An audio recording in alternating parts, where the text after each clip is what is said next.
You are now listening to a proud member of the Disney Podcast family. Go to DizPodcastFamily.com to find more on this show and other great Disney podcasts.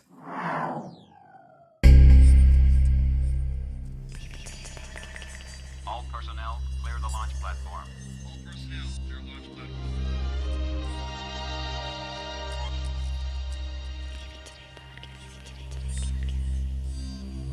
The Leaving Today podcast, the show about the news, history, and attractions of the Disneyland Resort.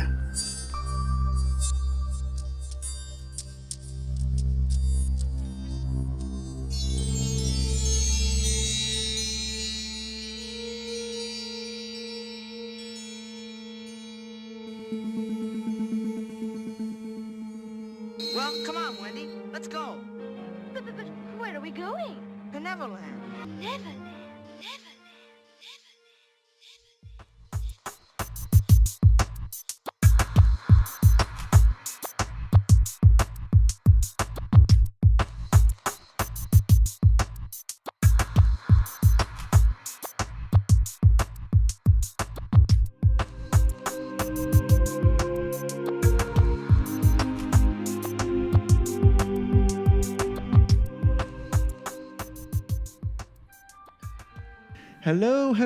Hello. Welcome to the Leaving Today podcast, episode number 122.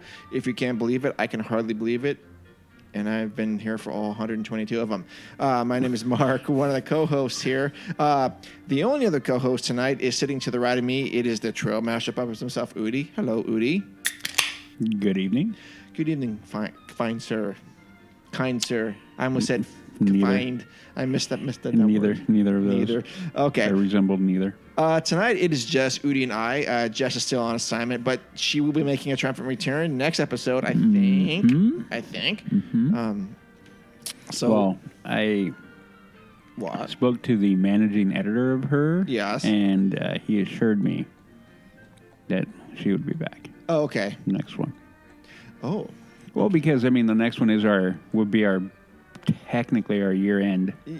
Probably, sort of, kind of, yeah. It seems like strange, but yes, it will be our year end. Yeah. So she's currently trying to restructure her contract with us, and that's where she's been. I'm joking. Dude. And I'm like, don't say that. I know, right? Her rider keeps on getting bigger, and I'm like, Jess, there's only so much we can do here. I know. So much we can do. I mean, foot warmer, masseuse, gourmet cheeses. She's got this crazy rider. The wine. Yeah, it's ridiculous. The wine. I can't think of the other things. I'm like, all right, well. Korean beef ribs? No. The one that finally made me go like, I don't know, hold on. The sushi. Oh, yeah. Right. She kept on saying, I want X amount of rolls, blah, blah, blah, blah, Yeah. from the specific place. Cannot be older than, I mean, it was like. It's ridiculous. And the one time we brought it, and it was like 5 minutes past, however the time was, she's like, I'm not going to eat it. I'm like, fine. Yeah. But that is where we're at with Jess. We're trying to be all cool about it, but no, it's all the writer. It's all with the lawyers right now. It's tied up in courts. So tonight we are going to talk about Adventureland and the Royal Square a little bit. Yeah. And before that, we have the news and the question of the evening. We might do the randomizer. Maybe that's always fun. Okay. Yeah. Yeah. So tonight's opening question, as we think about it, what will it take, Udi and or Mark, to go to Disneyland in its not open condition yet, not fully open condition? Because we've got Buena Vista Street open right now, and both of us are kind of going, yeah, that's cool, but we're not quite there yet. Not quite luring us down to Anaheim. It's about a 6.5 hour drive as the crow flies for us. For you. No, that's right. I must also say, we talk about prima donnas here. Jess has her sushi rider and wine. Udi will not go down to Anaheim anymore unless he's flown. This is how ridiculous it's become with LTP. And I don't mind driving. I've got a Prius. I don't care. Udi, be quiet. Yeah, hey. Yeah. Don't bring that up.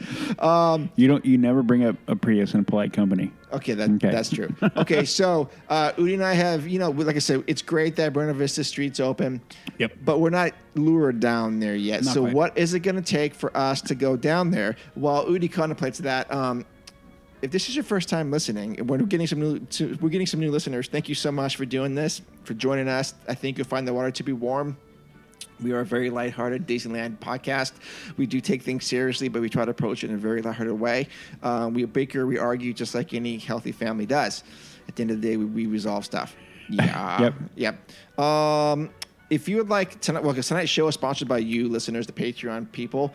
If you would like to join us on the Patreon, you can go to leavingtodaypodcast.com and click on the Patreon link. We've got $1, $3, and $5 tier. Also on Instagram, we have a link tree on there now. It has all of our links on there. That's hence the link tree. Patreon is also on there, so be on the lookout for that if you feel so inclined to do that. Think of it as a tip when you're ordering your favorite coffee drink somewhere. Hey, that barista really made my drink good. I'll give him a couple bucks. That's just kick it down the can if you feel so inclined. Also, feel free to leave us a review on Apple iTunes. It helps with the algorithm. And also, Christmas is coming up. You want to be the cool kid this year, give an LTP shirt, sweatshirt, sticker pack, whatever. We have it all on our merchandise tab. And also go to tpublic.com, type in Leaving Today Podcast, and you will find all your Christmas treats. Yes. Yeah. Okay, so that is the opening question, is what is it going to take Udi and I to go down? Because we could go separately. What might have different reasons. So Downtown Disney is open right now. Limited capacity seating, limited stores, I guess. And Buena Vista Street is opened. And I've seen the videos of people, and to me, it's good that it's there, but for me to drive down there, really all it is just it's people standing on the street drinking coffee and drinks and kind of going, okay, this is cool, this is cool. I mean, if I lived within an hour, I would have already gone down there. But it's not enough yet for me to go down there. Udi, do you feel differently? No. Okay. It would take, if I had one wish.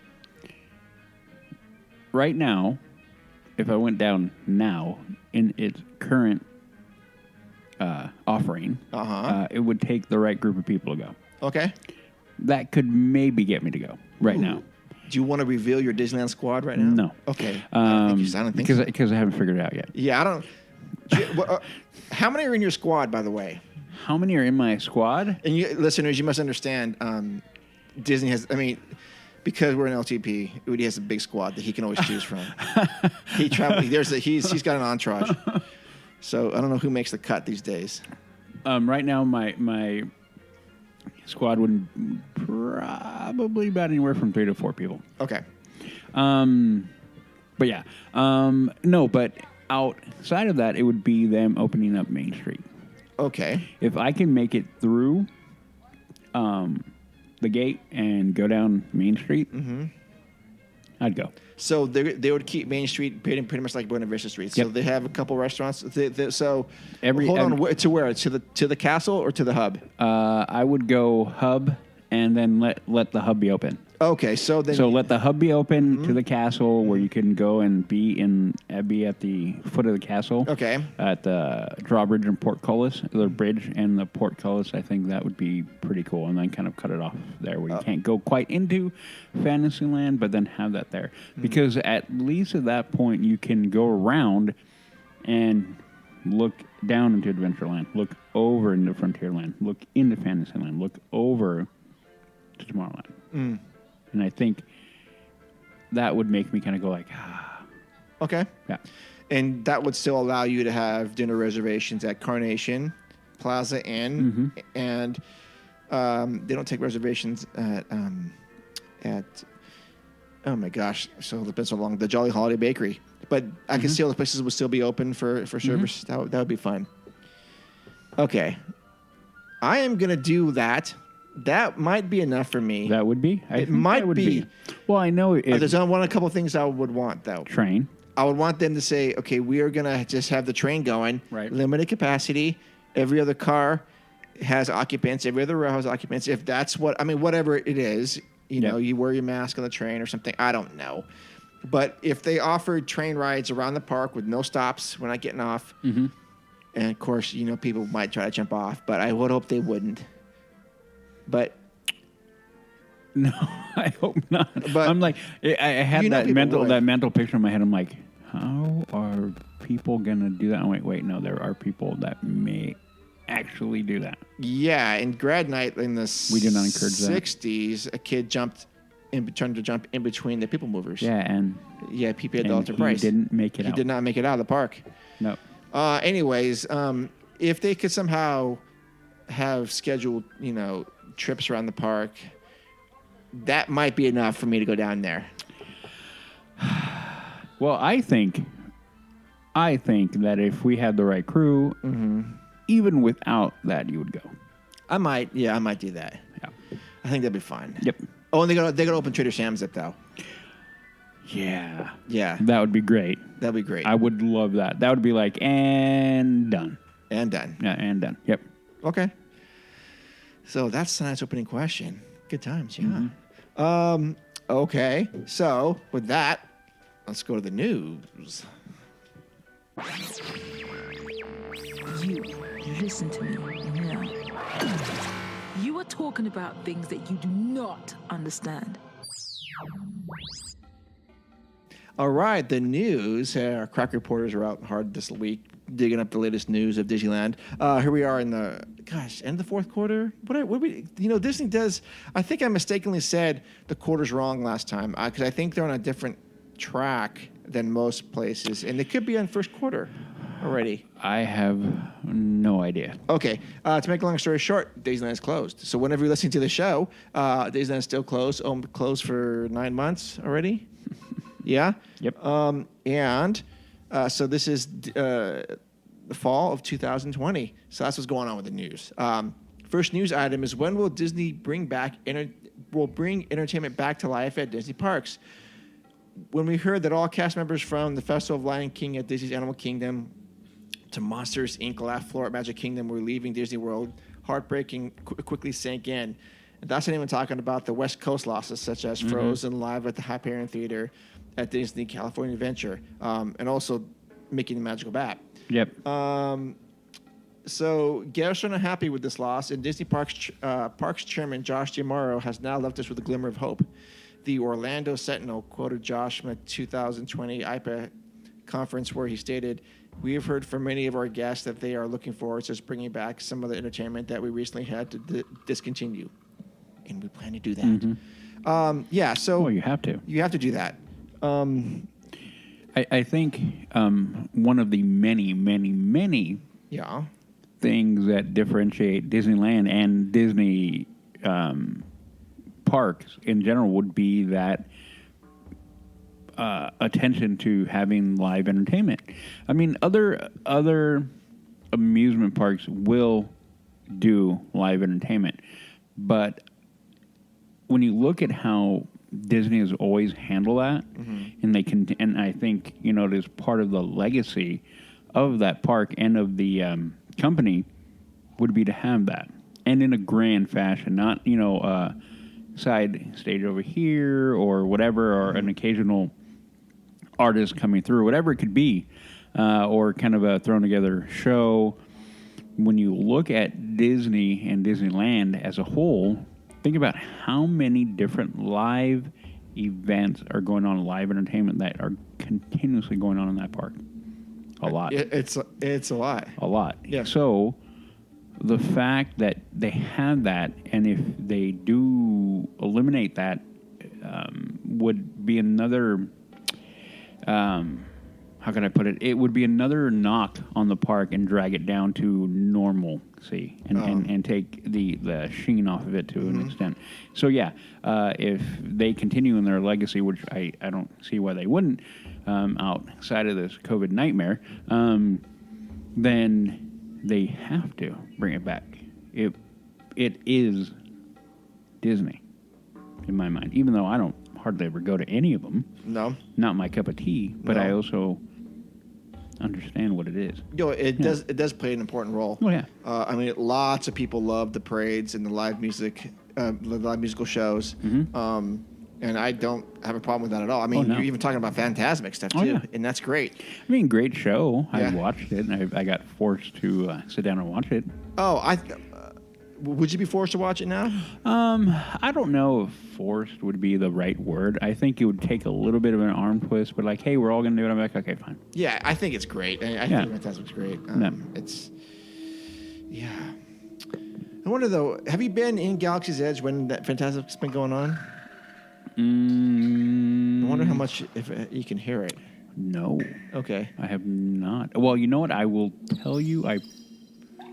You know what? I probably have now that I'm thinking about it, because I'm thinking about the times I've been in Galaxy's Edge. How late I've been in that part of the park, very late. Okay. And yeah, I think I've been there, and I don't recall hearing anything.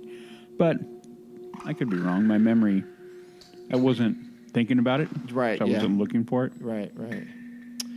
Interesting. Okay. So yeah, that needs to come back, and it will come back. It may not be early on in 2021, but I bet it's going to take until 2022 for things to get back. There's going to be some growing pains. Well, yeah. Here is my quiet, well, actually not so quiet wish, that we get back to normalcy pretty quick. I'm hoping, and I could be, wish on a prayer, but I'm hoping here, coming into the first couple months of 2021, that we will have a noticeable shift in how the world is dealing with COVID, and how the park is, and how government agencies and the whole kit and caboodle, everybody is dealing with it, because at that point we'll be coming up on a year of all of this. And I think for a number of factors, both on a legal front and on a purely human front, if I can put it that way, things I feel are going to be changing. I could be wrong. Okay. But I think so. I my quiet wish is that it won't take till 2021 for the park to be like, okay, we're back. I hope, and we're talking like capacity back, people back, entertainment back, getting the park back, and I think it would behoove Disneyland, the millisecond that they can increase everything, that they do it, because at that point, I mean, I go back to real quick to what happened when they had to close down in Japan. Wait. Yeah. Because of tsunami, hurricane, and all that. And remember watching that, where people were begging to come back, and when they came back, they were worried about attendance and whatnot, and people were coming back in droves. Sure, yeah. I have a feeling that isn't necessarily a cultural thing as far as that. I think it is a human thing. It's a human thing. The human part of it being, we look for things that will give us a break from reality we've talked about before, and giving us a sense of normalcy. And I think for any Disney fan of the park, that not having that has been a huge, whether you think about it or not, has been a huge knock to what we call normal. Right. For us. And I have noticed that big time. Like my fuse is a bit shorter. Things, in life come up, and I had that escape of the park. Like, I mean, again, how many trips did I make last year? I mean, well, I don't know, 5? 5 or 6. Yeah. And then the year before, extended trips too, not just one day trips. Yeah. And the year before I made 3. And the year before that, I think I made 2. So when you look at that, now it's to 0. I mean, not only 0, but I had to cancel 3 different trips at the minimum that I already had. Like, okay, we're going here, you had here. The major one too. Yeah, and so now, I mean, we would have been planning our next round of trips through the holidays. I mean, we would have been like, I know we would have been there at least once already, if not twice. I would have gone in the fall. And Yeah. that was one of my plans, to take the girls in the fall this year. Yeah. So I hope, again, that it won't take the entire year of 2021 to get back to a point where we can enjoy the park the way it was intended. And, Yes. Part of me is like, the partitions they have up, all that kind of thing, I think those are going to linger for a while. They might, but once the vaccines start rolling out, they're going to start easing up. Yeah, I think when you have that, it's going to be like, hey, there's no real reason for any of this anymore. No. And I think, again, I hope one of the things that make, again, the park so special for us is that ability to connect on a human level. Mm-hmm. And it is very, very difficult to do that with a piece of plexiglass in between us, or a face mask in between, hiding half of our face. All of that. I mean, I went through work, and there was a guy. We're coming on the work job site, and he was talking. I go, "Wait, where have you worked before?" Because of my trade, we will mix and match when people come in and come out. Yeah. He goes, "Dude, I work with you over there." I'm like, "But he's wearing a mask." I go, "Who are you?" I'm all, "Dude, I can't see with your mask." He pulls his mask. I'm like, "Oh, hey, dude." Yeah. So, if there's a guy that I worked with for a few weeks together, and I couldn't even recognize him because he had a mask on. Yeah. Yeah. So it is difficult. But, again, that's what I'm hoping, that with that, they have that in mind with him saying that. It's like, hey, we know it, we hear it, and as soon as we can, we're going to bring it. Yeah. Yep. And that'll be a good time. And we'll not wait for that. So it's on to the next cheery topic. Disneyland Resort will not sell handmade candy canes this year due to health and safety restrictions. Due to COVID-19 restriction, Disneyland Resort will not be serving their famous handmade candy canes this year. The candy canes are usually sold for $15 at Candy Palace in Disneyland Park and Charlie Treats in DCA. The tradition would run from Thanksgiving week through Christmas Day. The 18-inch candy canes are so popular that wristbands and long lines have been part of the experience in recent years. Yeah, that's another tradition that they're going to get rid of this year, although I don't see why they're not doing that. My point, you beat me to it. I'm like, why? What's the point? Yeah, if you do it with the guidelines in place, so you can do a band, you keep people apart, you make sure they're wearing a mask, why can't you? Yeah, and said candy canes are, I believe, individually wrapped, or they could be. They are. Okay, I've never seen one of these things. Yeah.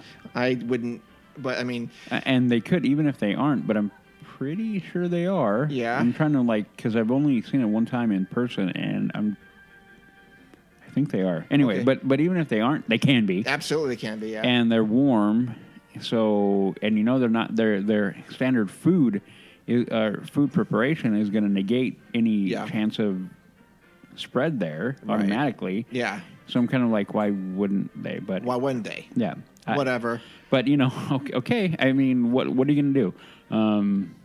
I don't agree with that. I'm kind of like you. Why? Right. I mean, that could be something that people could totally look forward to doing, and hold on to a bit of the tradition, even though it isn't anything that you and I have ever done, or I don't think ever plan to do. No. I have, if somebody says, "Hey, I want to go stand in the line for the candy cane," I'd be like, "Really? Oh, okay, I'll go," but it ain't for me. No, I don't even like candy canes. Yeah, me either. I mean, as a rule, I'm like, whatever. But Jay likes these, so. Yeah, I would do it for Jay. Yeah. He goes, "Hey, come hang out in the line." I'm like, "Okay, well, we do that at the park anyway. Yes. So why not?" Yes. And new listeners, if you don't know who we're talking about, go check out older shows. We have Jay Bratton on for the food. Yep. Love that guy. Yep. All right. Next story. This is good. Another doom and gloom continue. Well, I don't know. Maybe it's not doom and gloom. Maybe I spoke too soon. Who knows? Josh D'Amaro states that there will be more inclusion, and that's air quotes, inclusion projects for Disney parks, starting with Splash Mountain retheming. Josh D'Amaro, we know who he is, stated during the IPA Expo that there will be more to come for the new fifth key. I don't know what that is. Inclusion. Oh, fifth key inclusion in the parks. Inclusion was introduced as the fifth key of cast members training in September. The 4 pre-existing keys are safety, courtesy, show, and efficiency. So now it's safety, courtesy, show, efficiency, and inclusion. Apparently. Yeah. The inclusion announcement came a few months after it was announced both Disney World and Disneyland would be retheming Splash Mountain to The Princess and the Frog. Sorry, French Canadians out there. Anyways, Diamaro says that they are speeding up work on inclusivity. I have the wrong nuance for that word. Inclusivity. Inclusivity. Yep, Okay. you got it.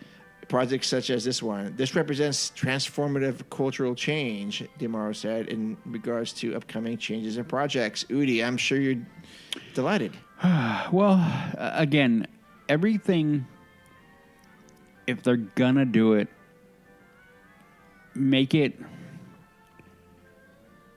How can I put it? Okay, so let me go to Princess and the Frog with Splash Mountain. Now, while Sorry, French Canadians. I'm not. While I personally don't find anything wrong with that attraction. The people who have had issue with the attraction, again, I made the statement, and I believe it. You're looking. Oh. I think you're looking because no one ties that to that anymore. No. Okay. Nobody, like I said, I brought it up with my 19-year-old niece. I'm like, hey, Splash Mountain. Yeah. Like that ride? Yeah, I love it. Okay. You know the characters? Yeah. They're tied to that. Oh. And people want to get rid of it. Why? Because they think it's racist. What? So when you talk to, like, I feel like the average park goer, they're going to be like, they don't make that connection. And Which is interesting. Yeah. And so to me, I'm like, okay, well, I don't see the need for it. Yeah. But that being said, we had that talk. We already had that as a topic about the change. And I think both Jess and myself kind of went with, well, you know what? If they do it right, Sure. it'll be fine, and it'll think it'll actually be fine. it'll Yeah. match up pretty good. Yes. With what is going on, Yes. and we already after we had that we recorded that show, I went home and rewatched Princess and the Frog. I did too. And then I'm like, okay, I can see they can put that there, that there. Yeah. Okay, cool. So to me, again, is going to be like whatever their project is going to be for the fifth key. Do it in a way that is good as far as a storytelling aspect. Like the one that I think they did poorly would be Red. I think they did that one, and I think that one to me, I'm like, you guys, I disagree with the whole reason and rationale for changing it. I just don't agree. You're trying to homogenize it to an extent. Okay, obviously you did it, and to me, I'm like, her voice is annoying. They changed her face, and then the character now, the whole scene feels a little bit off now. Overall, the attraction I will always love, and no matter what, but that one part, I'm like, well, okay, it isn't bad, but it isn't good either. Mm-hmm. So that is my only fear. Like, I get the message you're trying to convey, Mm-hmm. but do it in a way that it is good. Like, you know. So whatever their plan is, I don't know where they're going to go to next. I have no idea. I do not want to speculate tonight on that. Yeah, because I don't know. And again, looking at the park, I'm going to go through it and go, where? Well, You know? well, you can guess where. There's many wheres they can go.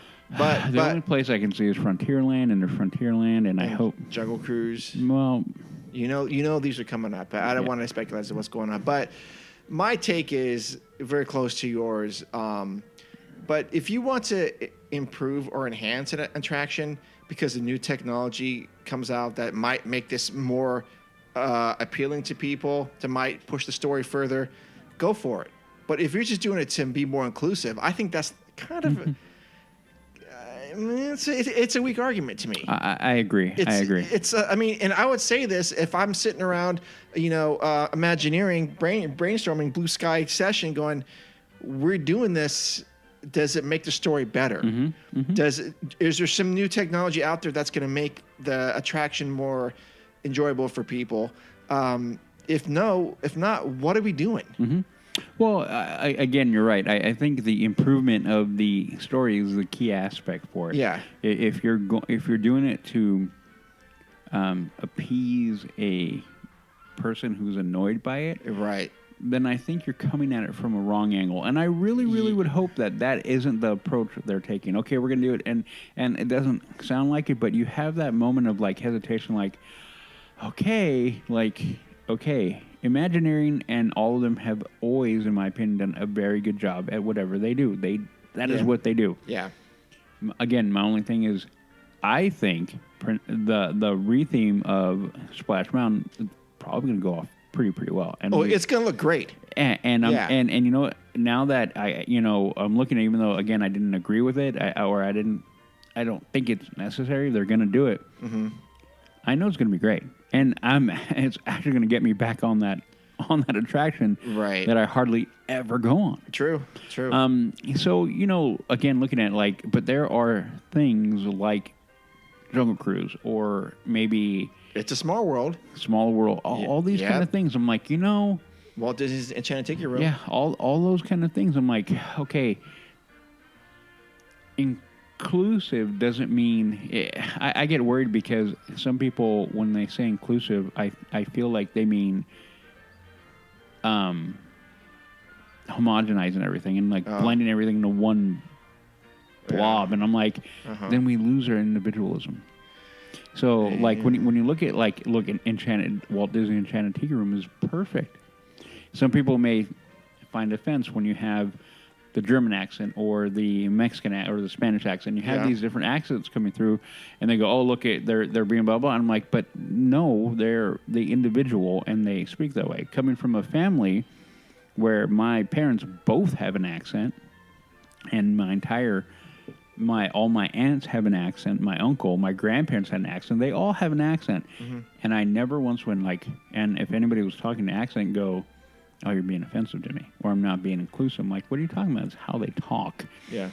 So that is my always fear. When I hear that word, I'm like, okay, I get it, but don't lose that uniqueness. That is my only fear, that some people, they fight, they think by them being more inclusive and making everybody the same. I'm like, but then you're not really being inclusive. You're not really. That isn't the core goal. In my opinion of being inclusive is to find people, acknowledge the difference between people, and then make it no big deal. And then be like, okay, I don't care if you're XYZ, then we're all, it doesn't matter. We're all here together and we're having fun. We're all here together, and every attraction at Disneyland should be viewed as no big deal. It is mindless entertainment. Yep. It is escapism. Yep. And the bottom line is, if you are relying on a Disney attraction to tell your kids about a story or something, I don't know what to say about that. It's all puzzling to me, and I don't want to get derailed with this topic. But I guess we will see how it turns out. I am definitely looking forward to Disney's Princess and the Frog being. I mean, I think it's going to look great, especially at night. I say that a lot in the show, and I just think because things look better at night at the park. And we shall see how it turns out. Yeah, and like I said, we'll figure. I mean, they will announce as they go along, and everyone that they're going to work on will be. I will take as an individual on an individual basis. Like I said, Pirates. I'm like, no. Splash Mountain. I'm like, okay. We'll see. Yeah. And when the Jungle Cruise gets lined up for this, believe me, we will talk about it. And, we are. And I'm not going to be, I think that is going to get the blood boiling. Oh, it will. And I'm already upset. Yeah. And I feel like I feel like I need to prime everybody. Remember, it's not a question of not being inclusive. It's a question about touching the classic. Yes. When people mess with classics, people get a little antsy. A little antsy. Yeah. Okay. Anyway. That's the next story here. We're going to... mosey on. Mosey on from that. We're screwed around this. You know we don't. Okay. This is the last topic for the... Oh, wait a minute. No, second to last. So Christmas decorations appear at downtown Disney District and Buena Vista Street. Happy. These Good. look great. Those of you who've gone down there, let us know what you think of it in real life. I've only seen pictures and videos, and I'm just so happy they're doing this. It's these little things that you take for granted. You just, years gone by, you'd walk down Buena Vista Street or downtown Disney and go, yeah, right, there's a wreath. You don't even care. Now it's these little things that go, oh my gosh, look at the garland. Look at how cool this tree is with these different blues and silvers. Yeah, so I'm so stoked they're doing this. Keep pouring those in and keep doing the stuff. Yeah. Very, very, very, very important to not lose the traditional aspects of the holiday. Yes, absolutely not. Yep. Not. Okay, next story. Update on Mickey and Minnie's Runaway Railway at Disneyland. Thanks to new construction photo, a new one, we can see there's still plenty of work to be done on Mickey and Minnie's Runaway Railway at Disneyland Park. The attraction's first steel beam was laid in hold up a second. I lost my page. Sorry. Yep, in September. In September, at which point it was also announced that it would not be opening until 2023. We can now see that the bare bones of a building with scaffolding. Mickey and Minnie's Runaway Railway in Disneyland is one of Disney Park's priority projects, along with Adventures Campus at Disney and Star Wars Galactic Star Cruiser at Walt Disney World. So this means, listeners, this might supersede our previous story with inclusive stuff at Splash Mountain. I don't see them going anywhere near Splash Mountain for a few years with this. I don't know. Again, I don't know how much of an advantage they have been taking with the fact that they're not open. Again, me working in what I would call what is known as critical infrastructure, my job, we haven't stopped working. But that's great. Yeah, and I recognize I'm a very, very lucky individual to have had that happen. And so again, I would hope, and I think I said it on an episode, that they would be taking advantage of that, not having to worry about scheduling and worried about show. They can just go. They can just go and do whatever improvement, whatever building, redo on an exterior, everything. I think that would be amazing that they would be taking advantage of, this negative. Yeah, sure. But I don't know. And maybe they are. Maybe, because in my mind, I'm like, look, we know the retheme for Splash is coming. Yes. What if they're doing it right now? You can drain the entire thing and do everything They could right. be, yeah. And how I think it'd be cool if they go, hey, we're going to open, here's our date, blah, blah, blah, blah. And as a surprise, boom, that retheme is done. Oh, I think that'd be great. Yeah, and I think there are, like right now with Adventures Campus, we know that's going to be ready to go. We do, yeah. Or we have a pretty good feeling it will be by the time they open. So there we go. So if you can have a drop to both parks, how cool would that be?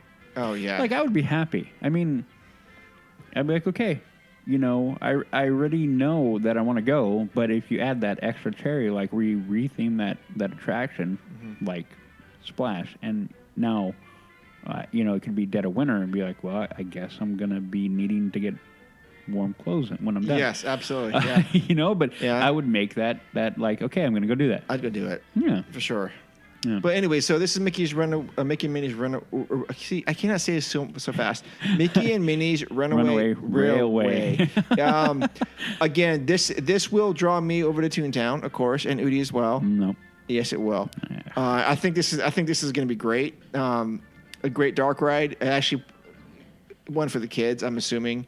But still a cool experience to go and do. They'll get one out of me. Probably one or two for me. No. I still try to manage Mini Adventures Winnie the Pooh one trip when I'm down there. Even though it's not my favorite thing, I still think it's kind of cool being there. Just so I can see the old Country Bear Jamboree stuff out there in there. But this is great. I'm glad they're doing it. Shoot, I was gonna say something about something that I saw. It was a news. I was searching for news that says something like Disney AP holders get first crack at Adventures, and I saw that was a headline.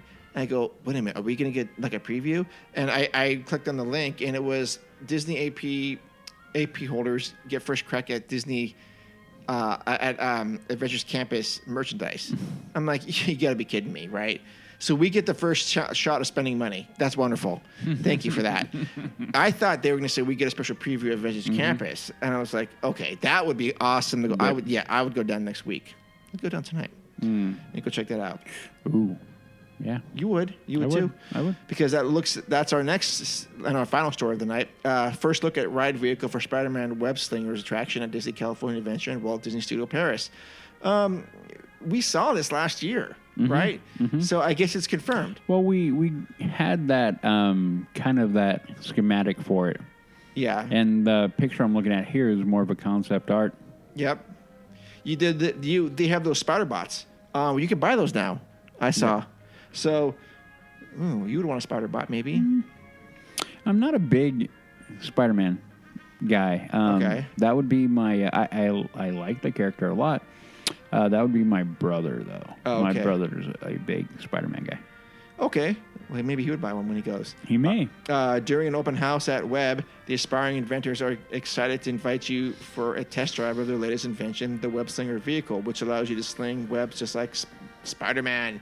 The attraction gives you a taste of what it's like to have actual superpowers as you help Spider-Man collect spider bots that have run amok. Last August of 2019, you saw concept art for that. And the new fully built ones pretty much look like the ones that were in the artist concept. Good, great. I will look. I don't want to contradict myself because if everything was normal in a situation, yeah, I'd go check it out. Not be all crazy about it, but I'd go check it out. But now, since we've had nothing, now I feel really excited about it. So that is what's going on with the news. Yeah. Concept art, Mickey and Minnie's Runaway Railway, Christmas decorations, inclusive designs coming, themed entertainment will be coming back. Yeah, that is that. Yeah, I do have one other news item. What's that? The child has a name. Ooh. We cannot delve into Mandalorian show because no, I do have a whole other podcast, but devoted to that. I do. Yeah. I do feel like it is a big enough item because of how Disney's treated the child. He does have a name, so I will give you the spoiler warning because by the time this comes out, it would have been out over a week. Yeah. If you haven't watched the episode called The Jedi, then fast forward about a couple minutes. The child has a name.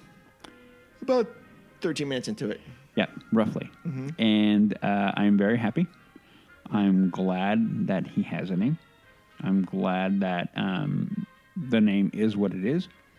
And I'm very happy that how they presented the name.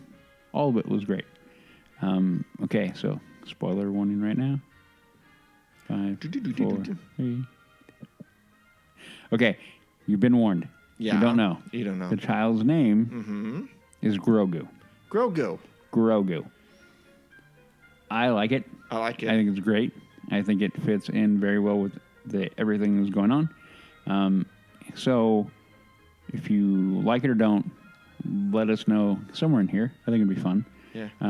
If not, you can hop over to the Mando show and chime in over there too. But yeah, Grogu.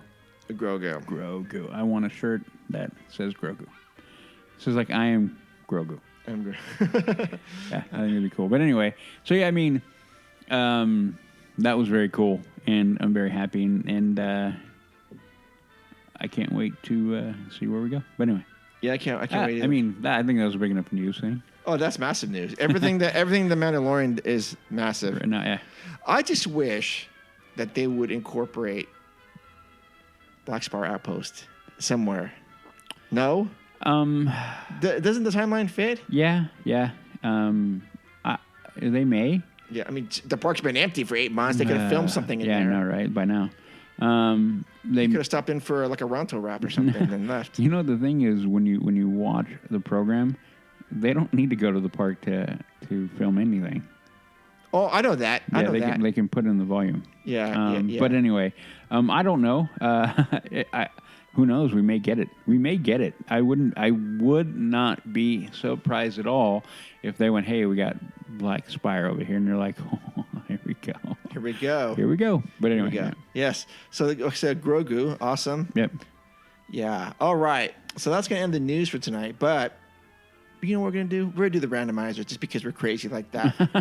Just gotta throw this in, and I've got all 52 attractions. I noticed I was missing Monsters Inc. last time, so that is into the mix. So what I do is I randomize all 52, and the top 3 that come up, we keep one, we remove one, and we improve one. We have to name the improvement. Mm-hmm. Sound fair? Mm-hmm. All right, let's do the randomizer music. Here we go. Top 3 attractions. Tarzan's Treehouse, Mm-hmm. Grizzly River Run, Mm-hmm. Soaring Around the World. So this is strange. You have 2 DCA attractions and 1 Disneyland Classic. Okay. Okay, I know mine. Oh, go ahead. Okay.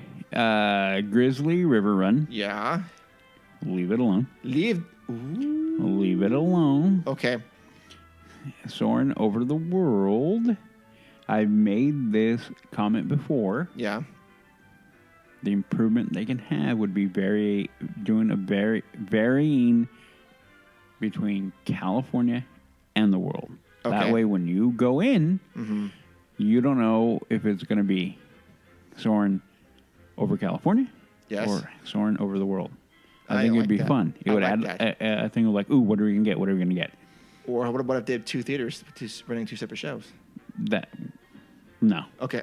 No, make it a randomizer in the one. That way you can't figure, because then you can be like, okay, if I'm over here, I'm going to get this one. If I'm over here, I'm going to get that one. No, I want it to be where you're going into whatever bay you're going to go into, and like, I don't know what I'm going to get. Okay. Like kind of what they do with Star Tours. You don't know what you're going to get.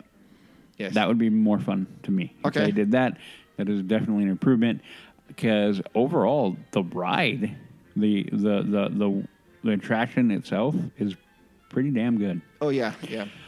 And then get rid of the treehouse. And I wouldn't even get rid of it in the sense of like tear it down, but I'd be like, okay, close it off.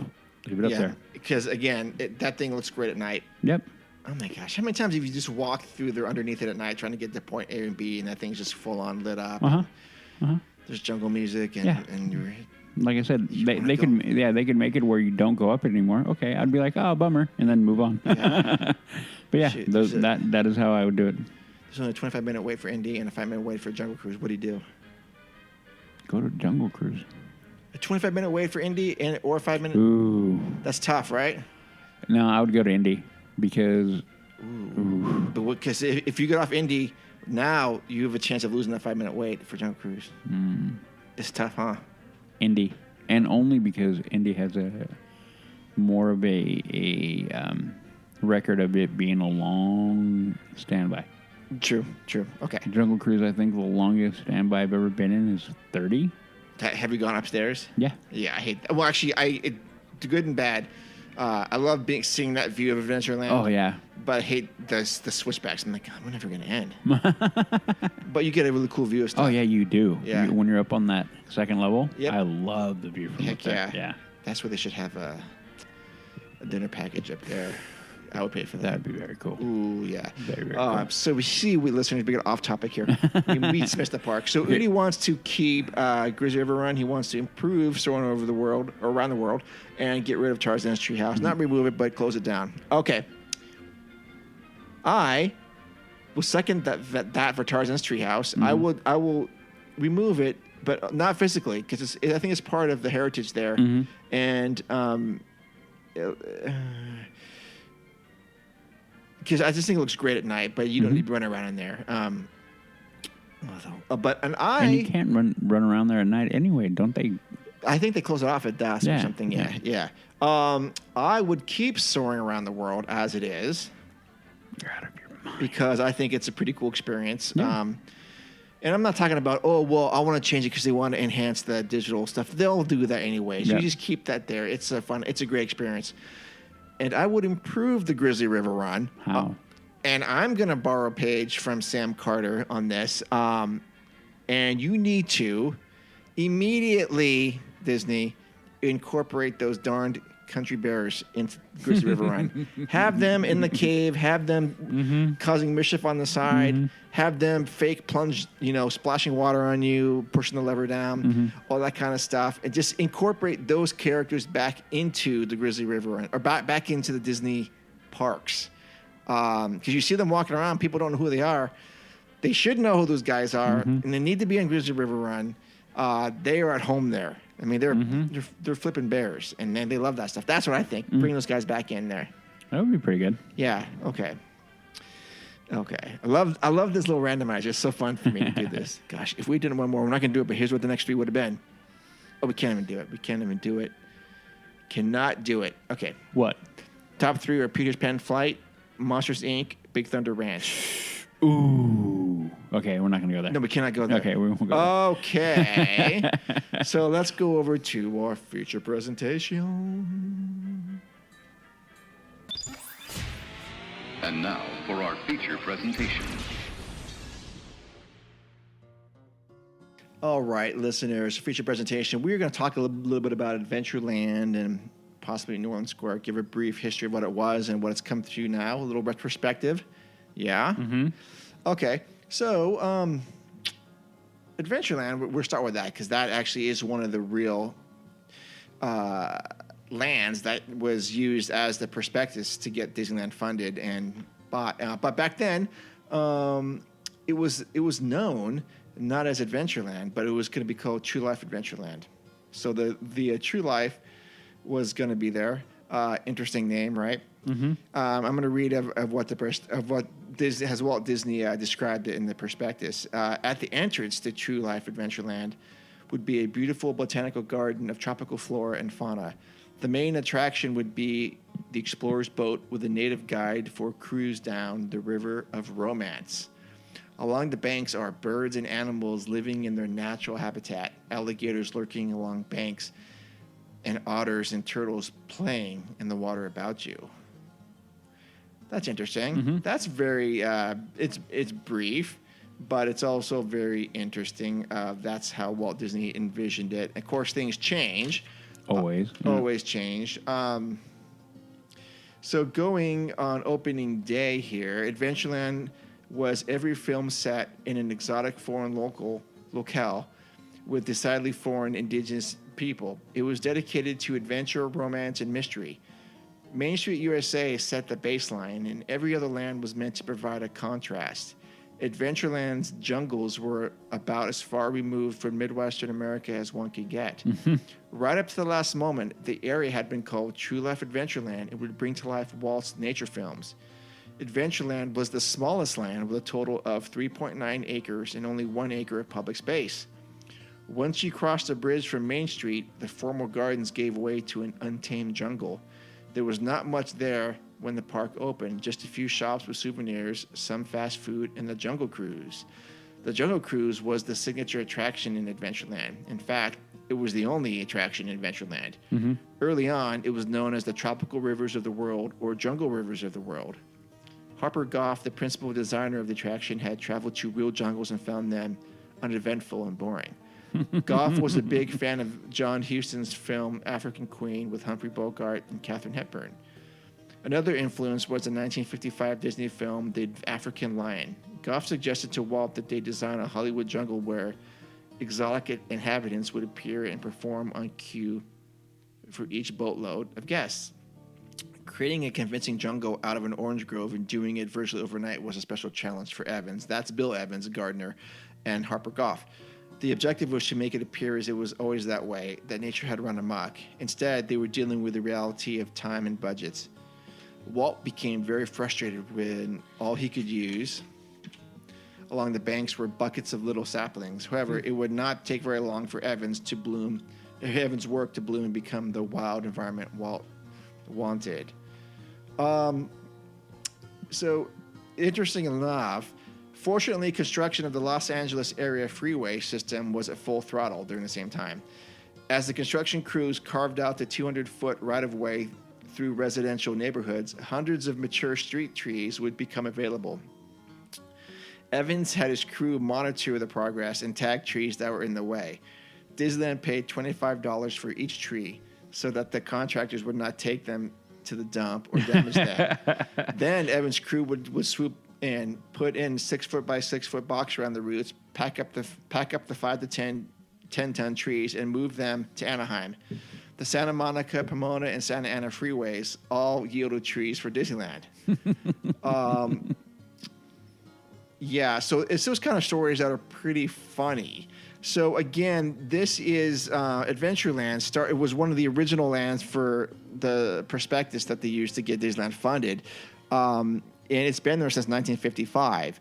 And we talked about this earlier on. It is the only, and listeners, maybe you guys don't, I mean, this is a little fun fact, is that, Walt uses that word weenie, right? As an attraction. Like the castle is a weenie from Main Street. Mm-hmm. Then when you get to the hub, you turn right, you see the rocket as a weenie that, I want to go to that. Mm-hmm. And then you're standing at the hub, you're looking in the Fantasyland. You see the carousel now and the castle. That's what I want to go to. Mm-hmm. You go down to Frontierland. You see the Mark Twain at the very end. Yeah. I want to get drawn to that. Yeah. Adventureland does not have that. No. It has a wall and torches, and it's meant to be a mystery. Yeah. Like it beckons you to go, what is behind all that stuff? Yeah. And it's the only thing that's different like that. Yeah. Okay. So I thought maybe you guys knew that, or maybe you hadn't thought about that kind of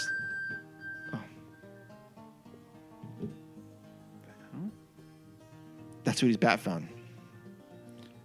Whatever that was. Okay. You know what that was? That was a location. That was my location, and I don't know. I must have hit it on my watch. But anyway, that is one thing that I think makes it pretty unique. It being small, a lot of people have overlooked the land, or they look at it as a walkthrough, a thoroughfare to get to the river or to get to New Orleans Square or Critter Country, or even now Galaxy's Edge.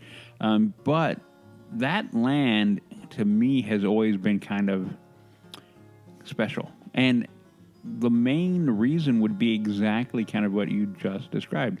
The fact that there is a level, and there has been from the beginning, a level of mystery. Mm-hmm. You go through that, fence, and you have the torches, and you have, the sign. That's why when they redid the sign, I got a little worried, because that spoke to me as a kid, having that huge Adventureland sign over it. Right. And you're kind of going, okay, what are we going to get into? Yeah. And then you go in, and then the first thing you run across would be Walt Disney Enchanted Tiki Room, and you're right there. Mm-hmm.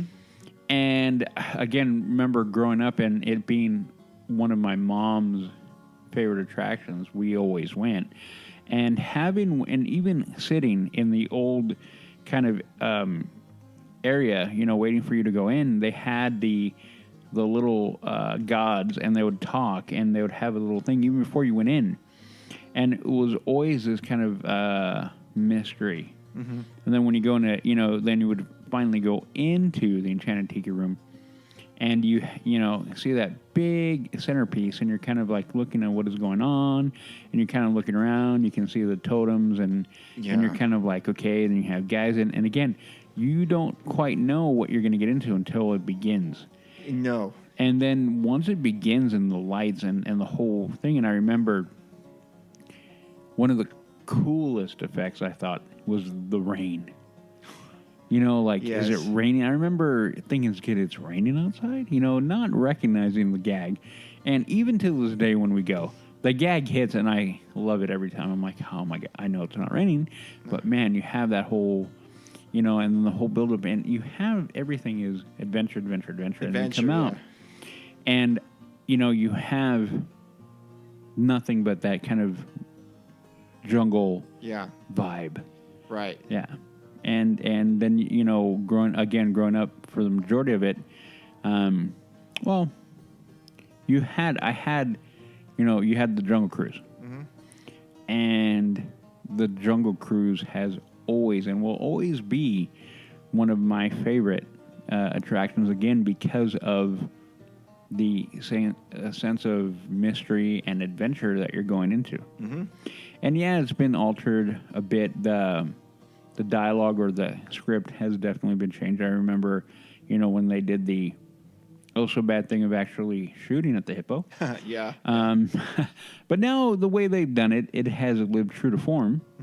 And it is great. They added the piranha. I remember thinking, why did they do that? And then, but it added to the attraction. So, yeah, a lot of people don't pause there long enough to really take in that land. It being small. No. And then that isn't even including Indy. No. Right. You remember a time before Indy? Yeah. But it is, Indy's been around for, what are we at, 25? It came in 95. So yeah, we're up there. We're 25 years. And I vaguely remember it.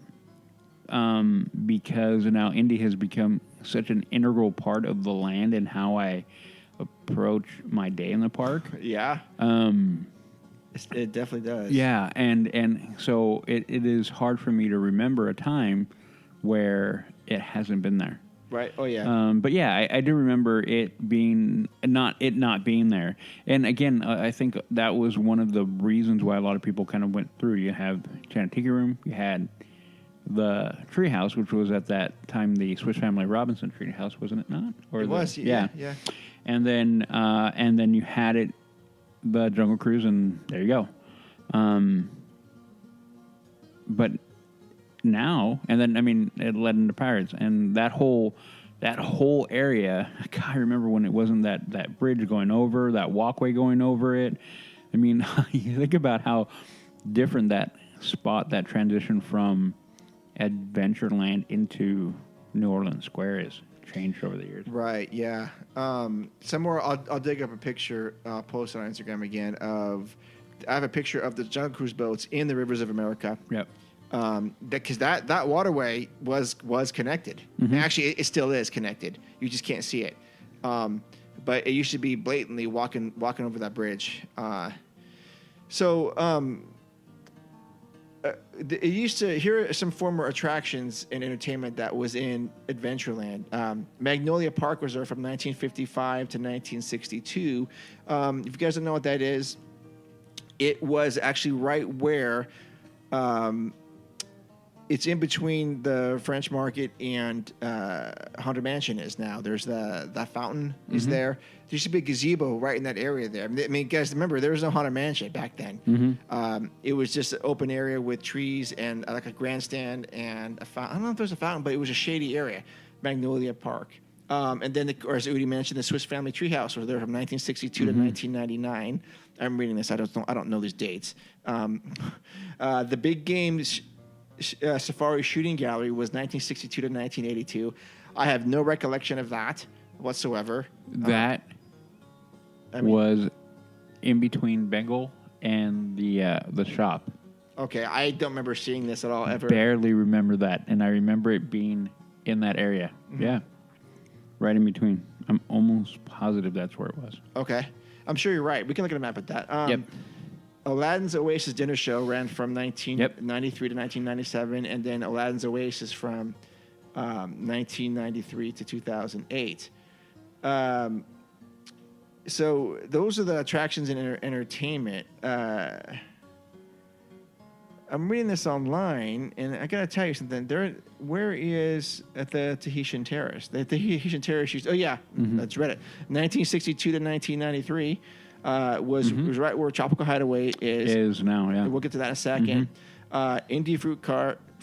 That's really insignificant. That's just a fruit cart where you can get fruit with a kiosk or whatever is around it and moved.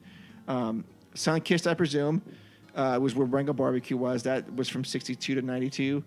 Tropical Cantina was from 55 to 1962. I actually have no idea what that is. Let's see here. The shops, Adventureland Bazaar, South Seas Traders, and Indiana Jones Adventure Outpost, they're all actually in the same building. Yep. They're all linked. You don't know what's going on in any of those. No, they haven't. That area hasn't really changed in a very long time. They have some of the coolest stuff there, but also bizarre stuff like Quicksilver is there. And like, what's Quicksilver doing here? I don't know. Okay, so the attractions now are, of course, Indiana Jones Adventure, Jungle Cruise, Walt Disney's Enchanted Tiki Room, and Tarzan's Treehouse. What to say about this place? It's absolutely one of my favorite spots to be in the park. Any time during the day or night or in between the dusk part. Indiana going on Indy does play such a big role in my experience at the park. We center Fast Pass times around that. We and Space Mountain. Those are the two things for me. And beginning of the day. Yeah, beginning of the day. And it's also one of those things where, how I was going to say this. When Udi said that people walk by the stuff and don't pay attention, and I've said this before, one of my favorite parts of the whole park, the best example of theming, is coming off of Indy. And the temple is above your head and it's kind of breaking up as you go out more towards civilization. You've got that, and you come out and you see the Jungle Cruise is to your right, and you're under a canopy of these trees. And even at dusk, when the lights are coming on, I've stopped my squad and said, "Hey, guys, chill out for a second. Can we stop and just listen? Listen to the Jungle Cruise motoring off to the right. Listen to the gunfire or the way out there. Listen to the birds. Listen to the drums. Just take it in. You know, we're in the middle of Anaheim here, but we don't feel like we are. Can you appreciate how far we've been transported away from reality? Yeah. And it's just so fun because you're thinking, what are we gonna do now? What are we gonna do now? And I'll tell you guys, if you're part of my squad, if we're doing that, and anytime if there's a 5-minute wait for Jungle Cruise, we're going on it right after that. We have done that. We have totally done that. Walking by, I remember last trip earlier, we're walking by at night, and I'm like, 5 minute, we're in. I go, we're in. Oh, we're in. Yeah, there's no debate. Yep. There's no debate. Even if you're on your way out, you got to go in there. Yep. So that particular part of the park, I just love, and I'm so thankful that Adventureland exists like that we can get to experience that. Now, the latest addition, I guess, is the Tropical Hideaway to this whole land. Yeah. Oh, no. Bengal Barbecue got expanded to indoor seating. Yeah, but no. Good. Yeah, but it doesn't really. No. It doesn't really add to the theming at all. No, I mean. Okay. No. Not like Tropical Hideaway. Okay. Yeah, Tropical Hideaways, it's just, again, another fantastic spot to hang out. It's always going to be in my mind now when I think about Tropical Hideaway, because that's where we got Boarding Group 47. That's where we were. So now I'm going to think about that every time now. We're in there. We're going to be right here. We were right here. This is where it happened. Yeah. The bao buns, the food's good there. The bao buns. I've not had lumpia there, but... Lumpia is good. Oh, you've had it? One. Okay. I haven't had that little salad thing they have, but I have had, I think, most of the variants of the Dole Whip, although I didn't know there was a lemon version, so I'll have to get that next time. But this is one of those lands, again, that it's so crazy that we have this land. It's like Udi said, the Jungle Cruise is one of my favorite attractions. I'm always full of wonder when I'm on it, even though I know what all the jokes are. Yeah. And it's just, dang it, I miss that place right now. Yeah, and you have the thought of like beginning the day, hanging a left, walking in and going, we're going to Indy. You know, I and walking through that queue and feeling like you were saying you're not in Anaheim, and that we said it so many times. Whenever you go into that park, you forget where you are right away. Yeah. And then to have that whole, you're being transported to a jungle, and then you're going into Indy. You're not only transported to a jungle, but then you're transported to this adventure where you're in a Jeep and you're going through a temple and you're going through all of that, and you're like, man, the queue buildup alone. We're going down and down and down and down and down. You go down into, and as you come out, like you were saying, you're hit with that whole, you're coming along and you're coming out and you have the river to your right and you have that canopy and you are still in that, way far off land. And then you come out and then have the ability to go directly to your right and then hop on that boat and then go on a whole other adventure in a whole different area. Yeah. Is amazing. Yep. And, that combined with the old so dry, comical, spiel from the skippers. Yeah. You can't, and then to round it all out, if you really want to, then you can go, and after being on an adventure for a while, you go and you sit down and then have a whole show, which again takes you to a whole other place again. Yes. Yep. So Adventureland, for it being small and themed in that same vein, you think of every attraction in there, it takes you somewhere else every time. Mm-hmm. And, when you think about it, you go to Frontierland, you ride what you ride there. You go on Big Thunder, you can walk around, go to the whole Golden Horseshoe, or you can, go to Rancho and eat. Yes, you can. Go do that. Or you jump on the Mark Twain. Mm-hmm. You're in the basically same basic area. You're not really moving, but that is one of the things that makes, I think, the Adventureland pretty special, is that you're moved to different places. Mm-hmm. You go to Tomorrowland, you don't get that. You do in Fantasyland, but you're more transported to a different story in Fantasyland. You are, yeah. Not necessarily a different area. So when you think about Adventureland, it is fairly unique in that ability to transport you to a different area in every attraction, I think. And there isn't really another land like it at all. No, not at all. Yeah. No, it's... Yeah, not at all. That's very, very well said. The only time you get taken out is... Well, no, I think you said it right with Adventureland, because you get taken out of your element there. Mm-hmm. Especially on the Mark Twain. Mm-hmm. Or you're on the backside of Rivers of America. That's a whole different world. But everything about that place, it just sends me full of wonder. Mm-hmm. Even at night, I always exit the park. Even at night, I walk through Adventureland as opposed to going through Frontierland. Yep. Just because I want to. Yeah, I want to get that last fill. Mm-hmm. I want to see what's going on. I want to see the lights, and I want to just make sure there's no quick wait. We can go on one of these attractions before we leave. Where do you see Adventureland like in 10, 15 years? Well, what's going to be added to? I don't know. I don't know what they could do. I think we talked about it before, and how there is room where they could do, but I forgot what, in reference to what attraction they could put, adding to Adventureland. In that weird little space between Jungle and Indy and the Pirates, there's where the tree house is. Mm-hmm. I'm trying to remember what we talked about. I can't remember what episode. You mean years ago with Jess? Yeah, I remember. Oh, Jess wanted to put like a Tower of Terror thing on there. Yeah. But it was like the Inca thing, or wasn't it like something in that area? Yeah, like like you're in a trapper or a tomb or whatever, I think is what it was. That, again, that would be, and even if they did that would be another adventure. But they would have to take out Downtown Disney for that. Oh, they would have to do a lot for it. And the railroad would have to be rerouted. Or underneath it or something. Or go through it. Yep. I'd be all down for it to go through it and make it another kind of Oh yeah.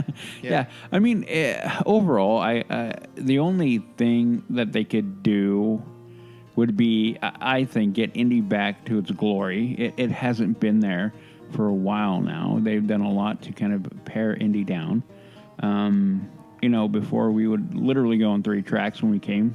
Which one do you go to? You don't do it anymore. That's right. That's right. A lot of the fireballs and the things that were used to be huge were not as much anymore. There were a few things along that line that have kind of faded. On the attraction. That could be with age or fiscal thing, like, hey, we can't spend so much money or whatever, however they want to cut it. But I think the one thing that they could do right there is bring Indy back to like opening day glory, because I remember riding that 20 years ago and it being the same, but you feel it being pared down, and and it's been like that for quite a while now. Mm-hmm. I think that would be cool. I think, again, the only other thing that I want is be Jingle Cruise, bring that back. Oh yes. Yeah. And then that would be it. I mean, the addition of the Hideaway was great. Mm-hmm. Theming, fantastic. Food is great. The whole area, the locale, being right on the edge of the river, everything about that is amazing. And so they knocked that one out of the park when they did that. I'm very happy. And then, of course, do not touch Walt's Enchanted Tiki Room. Don't. Leave it alone. No, you got to. Leave it that alone. Yeah. Huh. Yeah, I don't disagree with any of that. I can't really add to it, except, I think you're right on all those things. I'd like to see Indy brought back to its original glory with those 3 different tracks. And some of the effects, at least get those things up and running. Because sometimes you go into a room. I was talking to Annika the other day about that. It's like, what? She goes, why we go into I did the randomizer with that, and that came up. And she goes, well, she would want, like, she goes, what? You're on there and you go into some dark corner and everything's just stopped. It's dark, but you hear the transporter just humming, like revving, and you're sitting in the dark, and you go, yeah, that does suck. I understand that maybe one of the transporters is loading or unloading or something, and there's a sequence thing that they need to catch up with, but there's often times where it just goes into a dark room and and nothing happens. And like the dart thing seems to be out of sync too. Where you hear the you don't feel it. What's going on? So there's those things that I would like to have better. But yeah, Tropical Hideaway is a complete win. Jingle Cruise needs to come back. I thought that was clever. I don't know anything more about that. I can't see much of it changing in the next 15 years. I wouldn't really want it to. No, I'm also glad that we're seeing a lot more Jungle Cruise merchandise hitting the stores, at least the Disney stores. And the Jungle Cruise game, which we played here. The movie would have been out already originally. Yeah, it's probably already done, huh? No, it would have been out. Oh yeah, it would have been out, yeah. So we assume the Jungle Cruise will get a little bit different updates from the movie. We don't know what it's going to be, but I'm stoked that there's merchandise coming out. I wish there was more Adventureland in general merchandise, land specific stuff. I would love that. So to me, it's a design win all around. Does Indy being the first attraction of your day, does that get changed because of Galaxy's Edge? No. Okay. No. Now it altered my path from hanging a right and going down to Big Thunder, or then looping around. Now I'm like, okay, well, I got to make my loop even wider now. Yes. No. Yep. So now, but Adventureland still where you go first. Okay. Yeah.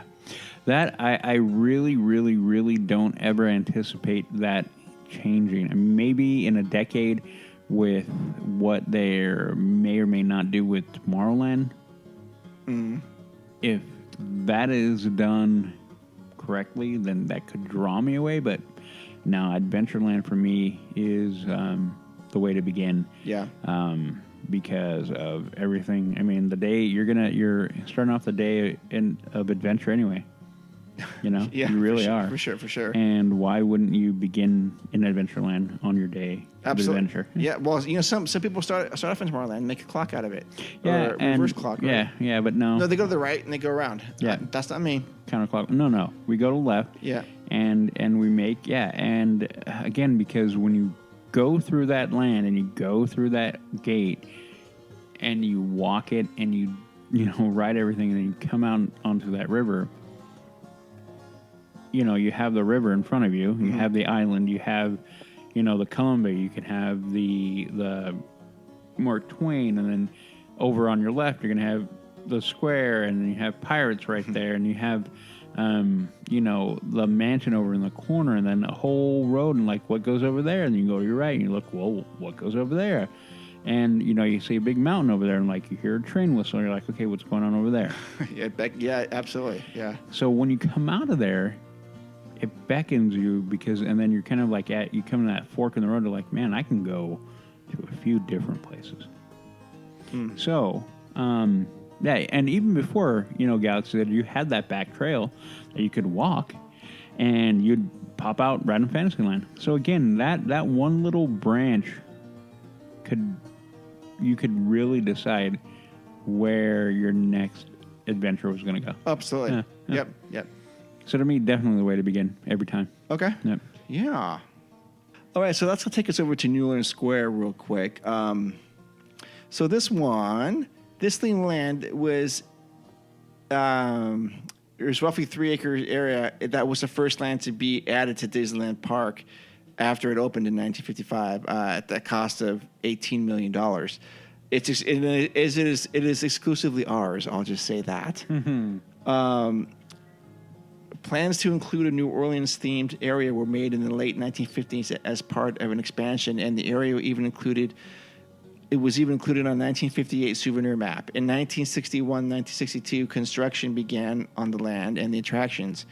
The land was opened to the public July 24th, 1966, with the New Orleans mayor Victor H. Shiro participating in the dedication ceremony. Shiro announced Walt Disney had been made an honorary citizen of New Orleans. Disney joked that the addition cost as much as the original Louisiana purchase. Without adjusting for inflation, it actually cost more. The opening ceremony was Walt Disney's last major public appearance at Disneyland before his death in December of 1966. In March 1967, Pirates of the Caribbean debuted alongside the Blue Bayou Restaurant. In August of 1969, the beloved Haunted Mansion was open to the public. So, again, this is a land that it's always been there in my lifetime. I don't know what the park without it whatsoever, and of course, Udi does not either. But this is as part of Disneyland to me as any other thing. Oh yeah. Even though it debuted 14 years after the park opened, this is. Everything about Disneyland is in New Orleans Square. And these two things linked together, best theming still, even compared to Galaxy's Edge. Yep. No, I will agree with you. Yeah. The technology is not up to date, but technology can't save theming sometimes. In this case, everything about this is Disney classic, Disney to its core for me. So... The former attractions, we'll talk the former ones now. The Pirates Arcade Museum was from 1967 to 1980. The Disney Gallery from 1987 to 2007. Absolutely remember that place. Princess Tiana's Mardi Gras celebration from 2009 to 2010. That was something I remember hearing about, but would have zero interest in going to. Yep, me either. Former restaurants were the La Petite Patisserie. I don't even know what that was.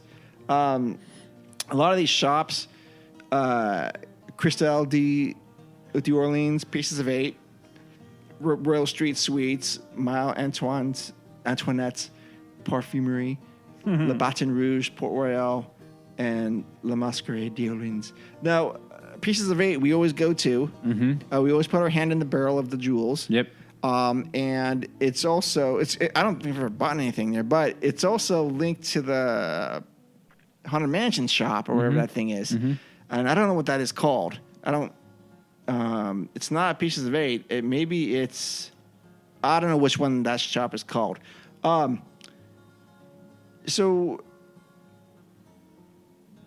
let's see here. That's good. Those right there. The restaurants. Now, this might have the most restaurants besides Main Street. And we've talked about all this before. French Market Restaurant, the Mint Julep Bar, Cafe Orleans, Royal Street Veranda, Blue Bayou Restaurant, Club 33, the Harbor Galley, and 21 Royal.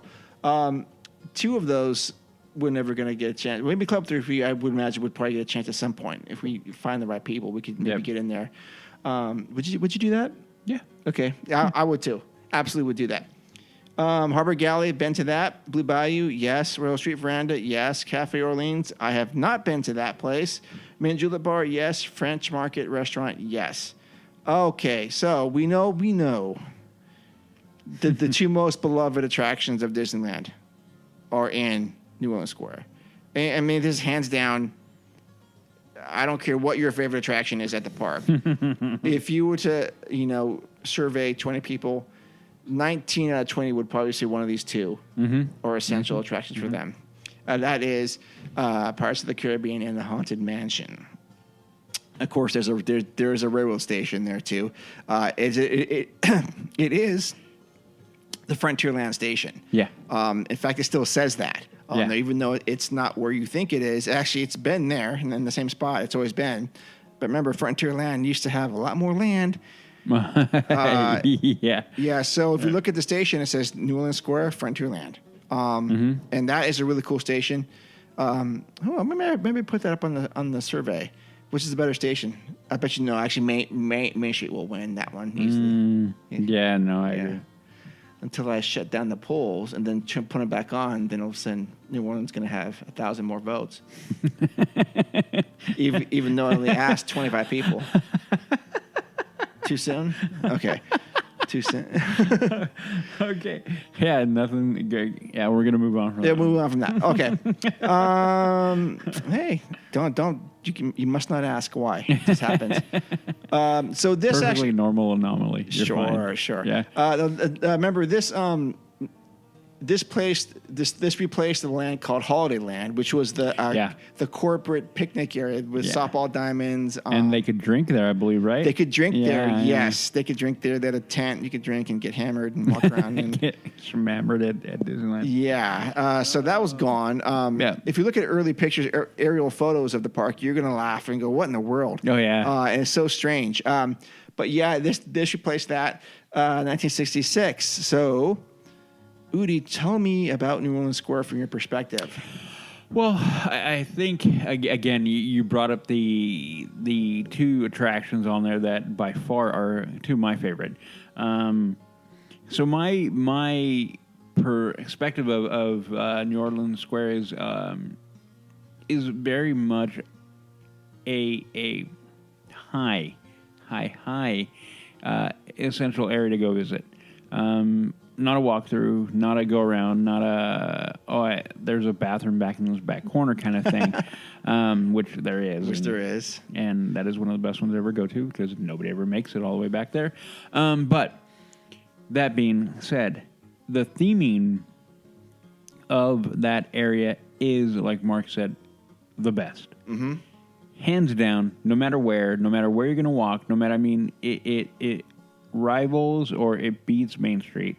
Because for theming, you're going to have a battle, in my mind, between Main Street, New Orleans Square, and now Galaxy's Edge. Mm-hmm.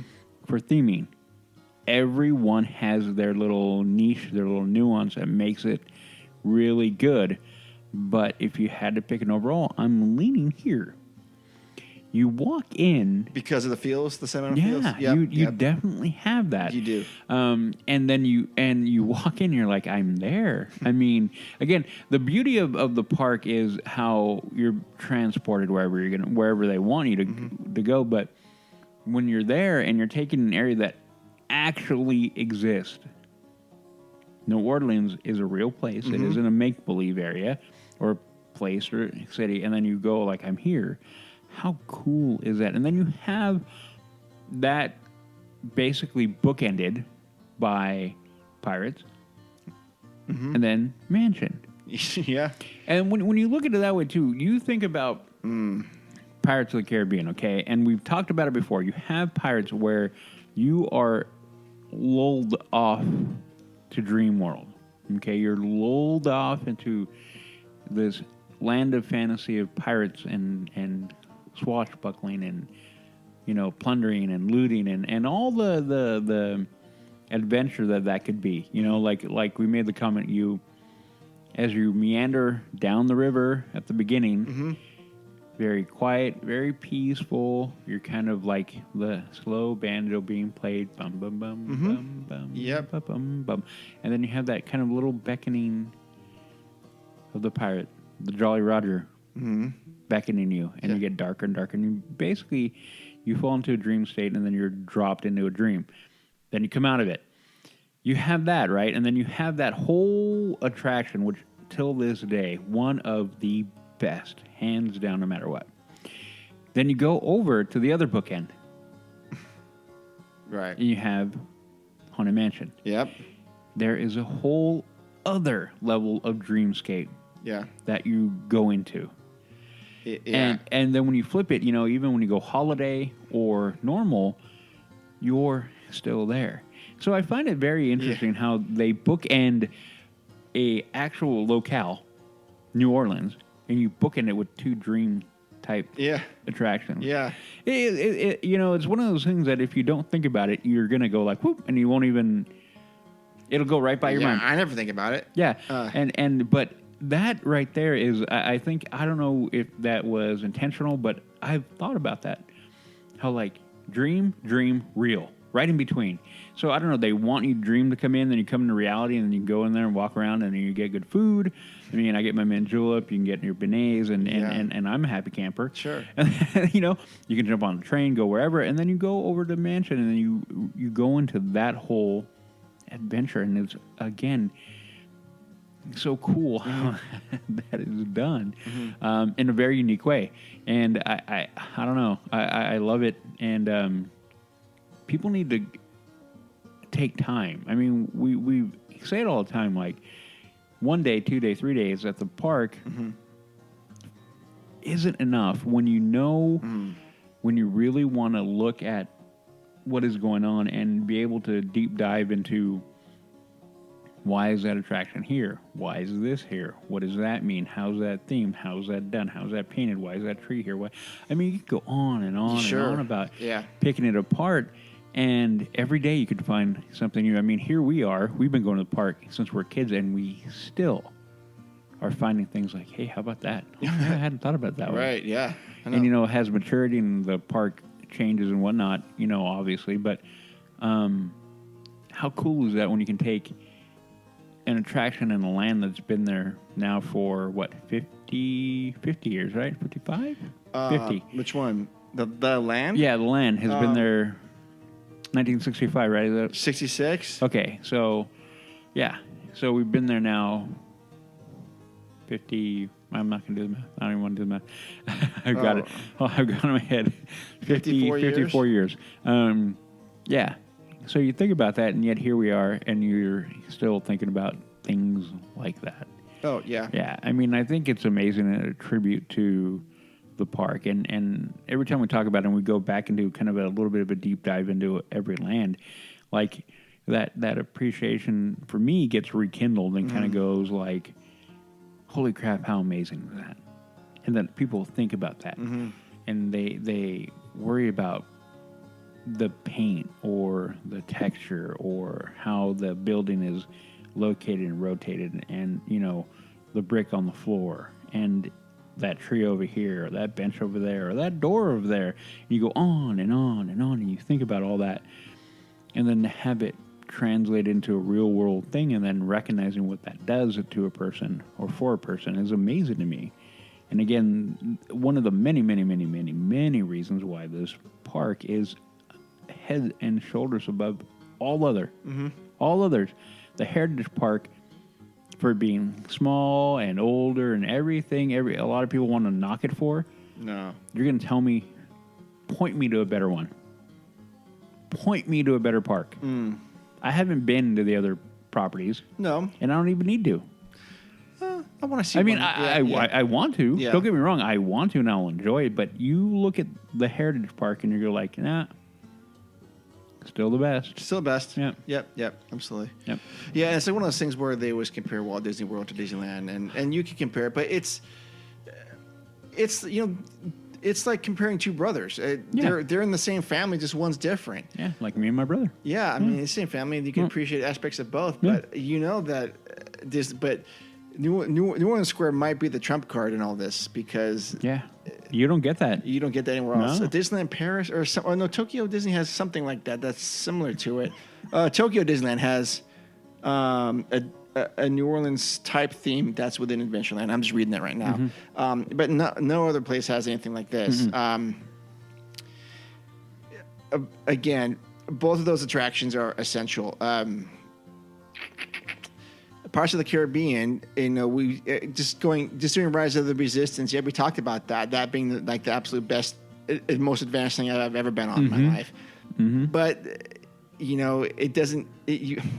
Without Parts of the Caribbean, you wouldn't be having this. So it's that's important, and just the fact that how it was engineered in 1964, 65 to get it up and running, to go under the train tracks twice.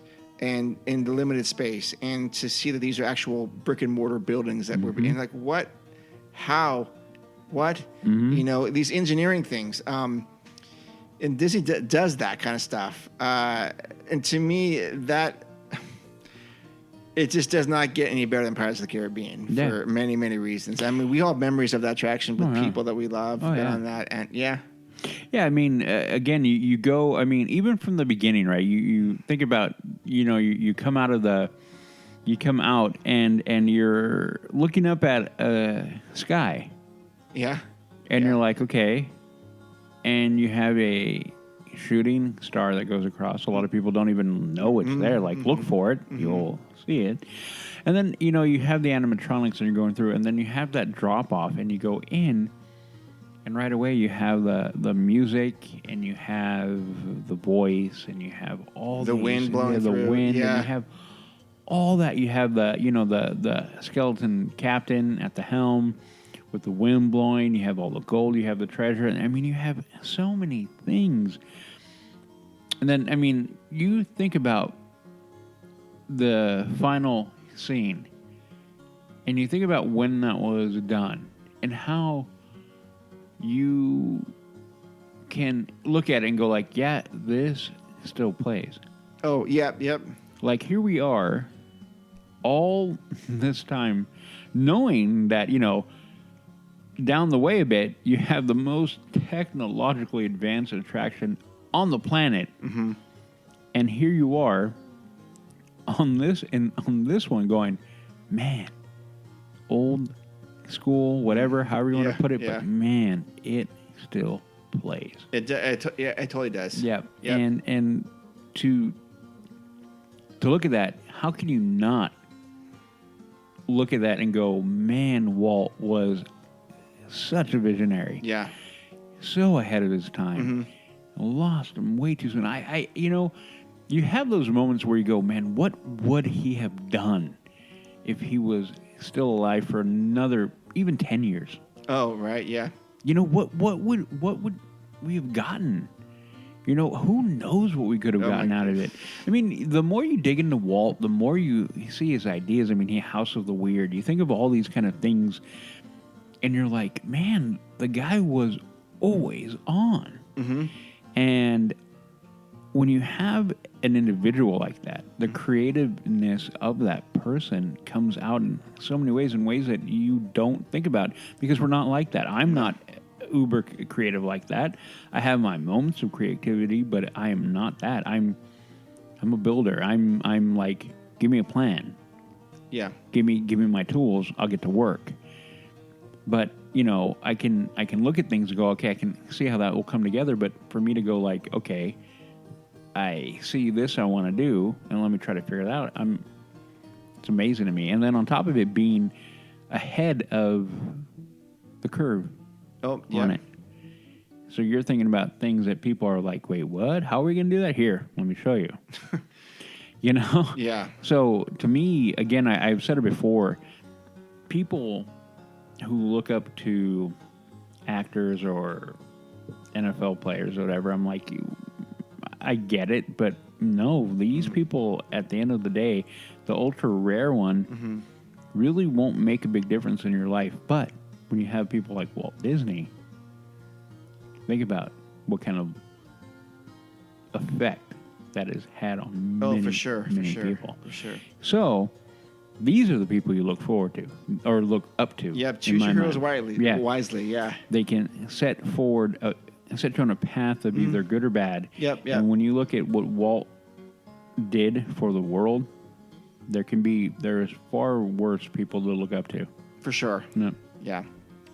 And then, quickly on the Haunted Mansion, this attraction, out of any attraction at any theme park, has probably the most rabid fan base. And what am I wearing? Yeah. Oh, in fact, he's wearing a Beware of Hitchhiking Ghost shirt. Yep.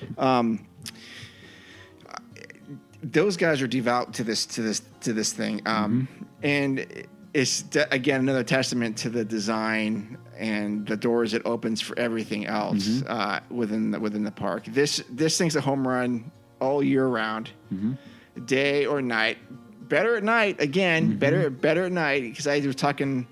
He goes, listen to our talk with Jeff Bam. I was telling him that one of my favorite things is to be on the Mark Twain at night and to see it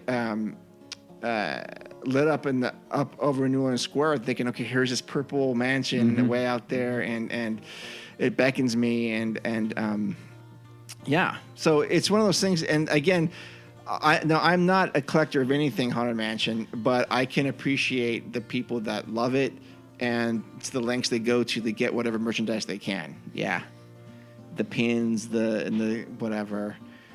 So, yeah. Yep. So yeah, the Haunted Mansion. Again, it's one of those things that it's essential Disneyland. Again, we've talked about the food already in New Orleans Square, so I don't want to rehash that. But again, it is a plethora of choices to eat there, and pretty much anything you want, you're going to get. Yeah, I don't know. Again, when you talk about let's do a quick flash forward here. What do you think? I don't see this land changing at all in the next 10, 15 years. Again, it would be a thing of adding, but where, why? The only real complaint that people had was red, and that has been changed. It's changed, and again, I don't like the change, but it ain't gonna make me not ride that. And didn't knock down that ride from that attraction from being one of my tops, even with that one. No, it was a big change, but not enough for me to go like, never mind. Yeah, Haunted. What would they do? I haven't heard one complaint other than people like, it's for the devil, that kind of thing. Yeah. But yeah, what would you do to change that? Yeah, nothing. To that attraction? Yeah, nothing. Yeah. I mean, there's nothing I would do. I mean, it's not only is it fun to go on, it's just beautiful to look at. I mean, the gardens and the grounds is like it's just beautiful to see it there. They added Hatbox Ghost, which is a great addition. That was in the last 5 years. I can't think of anything else that I would add to that. There's no gag effects that I can think of. I don't know. Nothing. The one thing I think that makes that a little bit more safe from change, if you want to put it that way, would be the fact that we get a holiday layover. Oh yeah. I think that keeps the attraction, depending on when people go. A lot of people don't know that there is a holiday layover to it, overlay rather. And or don't recognize or don't realize that there isn't one. You know what I mean? I think there's some people out here that like, okay, this is a holiday overlay. What do you mean? This isn't the usual. Oh yeah. From this time of the year till that time of year, a quarter of the year, it has this. Yeah. The rest of the year, it's that. So I think the fact that they do that for a lot of people, and even for me, it keeps it like fresh. I'm like, oh yeah, if we go, we're gonna get classic. Okay, if we go now, we're gonna get holiday overlay. And I'm good with both. I'm good with both So too. yeah, and so to me, I'm like, okay, well, what are you gonna add? The hat box ghost was pretty cool. Maybe improve a gag or two, but that would be it. Like, and that would be from a technological point of view. Yeah. Okay, maybe a better projector screen on a few things or whatever, and make it more clear or crisp. But even then, I'm like, yeah, it doesn't. I don't think you really make a vast enhancement to the attraction if you do that. So yeah, what is there to do? Nothing. Nope. I mean, except maybe I don't know. No, nothing. I was gonna say just maybe have two different overlays, one for Christmas and one for Halloween. But no, we talked about that. Too difficult to do. Way too difficult. Okay. Yeah. No, just keep it as is, man. Yeah. Just keep it the way they're doing. Keep that ball Yeah, going. I think that one is that one where they kind of found the rhythm and no real reason to, if it ain't broke. Right. Yeah. It ain't broke. Broke. Like I said, they're just gonna keep adding more merchandise to it. Yeah. No. And again, when you look at it, I'm positive that their rider count is not down. No.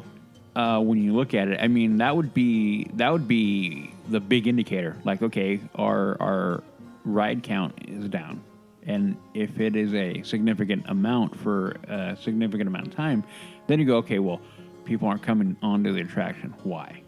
Oh yeah, yeah. You don't have that issue with either of those, with Pirates or Haunted. Nope. People will ride them no matter what. Yep, they'll ride them no matter what. Yep. Rain or shine, hot or cold, they're going to be there. Yep. All right, so yeah, that's Buena Square. I mean, everything about it is great. As Udi said, being there 3 to 4 days maybe not be enough to appreciate all the details about it. And the next time you get a chance to go through, I think the next time that I go through any part of Disneyland, I'm going to just be very appreciative of everything, and especially going through here. I take my time and walk through stuff, and one of the cool things that both Udi and I got to experience, different times though, was walking through an empty New Orleans Square at night, and I remember walking through there, and just being me and maybe two other people that I could see at night, and thinking, okay, this is pre Galaxy's Edge. Going, okay, this is not going to be like this forever. It's going to get crazy when Fantasmic opens up, and Galaxy's Edge opens up, and it just was so beautiful to be out there at night. And I know you've done that too a couple of times. I think. Oh yeah. I've said it before. I try to end my day with that 11:59 jump onto Haunted. Yep. I got denied it last time because they closed the gate. Cast member, talking to you. And then doing the slow walk from the exit all the way down through there, going through Adventureland. Because you hear the music still. Yep. And a good chunk of the people already have been leaving. And usually I don't run into any group of people, a significant amount of people, until I hit the hub. So yeah, definitely one of the things that I recommend if you have not done would do that. Look at your watch. You're like, okay, I'm coming down to wherever you are, realize, get there, last ride in, do your last ride of the day, ride Mansion, and then come out. And when you come out, don't walk quickly. No. Walk as slow pace, and take everything in, because you're going to see it in one of its purest forms with not a lot of people around. Right. And then get the full, I feel like the full effect of what is going on. And yeah, go easy, go slow, and enjoy it, and take it all in for sure. I think you may get, if you haven't done it before, I think you would get a new bit of perspective on what those lands or both of those areas have. Again, being small, but so much in there. Yeah, it is. And again, if you're going to do that, like 11:59, what Udi says, you don't have to rush through there because Main Street stays open until like at least an hour after the park's done for shopping, and maybe Gibson Girls open later too. But definitely the Emporium and a couple other shops on Main Street are open until 1 o'clock, or at least 1 hour until after they close. So they close at 10 or 11, whatever. Yeah. So if you get a chance and you think about it, just go ahead and do that. That's an incredible thing to do. Yeah. Good talking tonight, man. Now I missed the park. Yep. As per usual, every 2 weeks we sit down and talk about the park and like, when is it going to open? Yeah. We will make it. We will make it. Yep. It'll be a glorious day. It will be. Yeah. All right, LTP listeners. Thank you so much for hanging out with us this evening or this afternoon, this morning, or if you're on your commute. Yeah. Thank you so much. Hopefully we helped with that. Yeah. Quick thing for that final year-end episode. Ooh, Udi, yes. We're going to be... Do I go ahead and say it now? Sure. Okay. So being that we've been through the year that we have all been through, and it's the year that keeps on giving, somebody gave me an idea, and I thought it was brilliant. So I want to run with it. We're running. And we're running. So what one thing that I think